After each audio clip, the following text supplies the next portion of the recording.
Daily. Taste the Daily.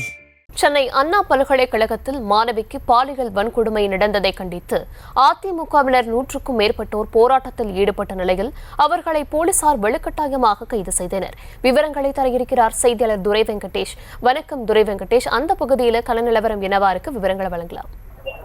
வணக்கம் தர்ஷினி. இந்த அண்ணா பல்கலைக்கழகத்திலே கல்லூரி மாணவி பாலியல் வன்கொடுமை செய்யப்பட்ட சம்பவமானது நாடு முழுவதும் பெரும் அதிர்வலைகளை ஏற்படுத்தி பல்வேறு அரசியல் கட்சிகள் தங்கள் எதிர்ப்புகளை தொடர்ந்து பதிவு செய்து வருகிறார்கள். அந்த வகையிலே தமிழகம் முழுவதுமே இன்று அதிமுகவினர் பல்வேறு மாவட்ட அந்தந்த தலைநகரங்களே தற்போது ஆர்ப்பாட்டங்களிலும் அதே போன்று ஆர்ப்பாட்டத்தின் விளைவாக அந்த ஆர்ப்பாட்டத்திற்கு அனுமதியானது மறுக்கப்பட்ட நிலையிலே இந்த சாலை மறியல் போராட்டங்களிலே ஈடுபட்டு வரார்கள். தொடர்ந்து அந்த வகையிலே காஞ்சிபுரம் மாவட்டம் காவலாங்கேட் அருகே மாவட்ட ஆட்சியர் அலுவலகம் அருகே காவலாங்கேட் பகுதியிலே ஆர்ப்பாட்டத்திற்காக அதிமுகவினருக்கு நடத்த அனுமதியானது கோரியிருந்த நிலையில் அனுமதியானது மறுக்கப்பட்டது.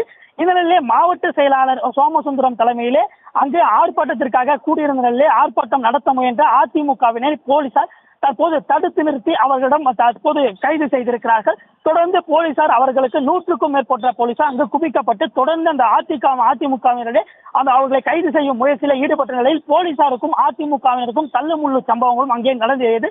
அந்த அதிமுகவினர் அந்த ஆர்ப்பாட்டம் நடந்த இடத்திலே கைகளிலே யார் அந்த சார் என அந்த பதாகைகளானது வைக்கப்பட்டு திமுக அரசுக்கு ஆர்ப்பாட்டத்திற்கு அனுமதி மறுத்த திமுக அரசை கண்டித்தும் தமிழக முதல்வர்களுக்கு எதிரான அந்த கண்டன கோஷங்களை எழுப்பி ஆர்ப்பாட்டத்தில் ஈடுபட்டார்கள். தொடர்ந்து அவர்களை காவல்துறையினர் தற்போது அப்புறப்படுத்தி சாலையிலிருந்து அப்புறப்படுத்தி தற்போது கைது செய்து தனியார் திருமண மண்டபங்களுக்கு 100க்கும் மேற்பட்ட தற்போது கைது செய்யப்பட்டு அழைத்து சென்றிருக்கிறார்கள்.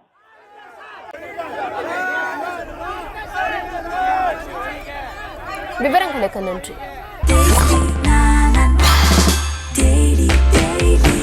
Taste Daily. Taste the Daily.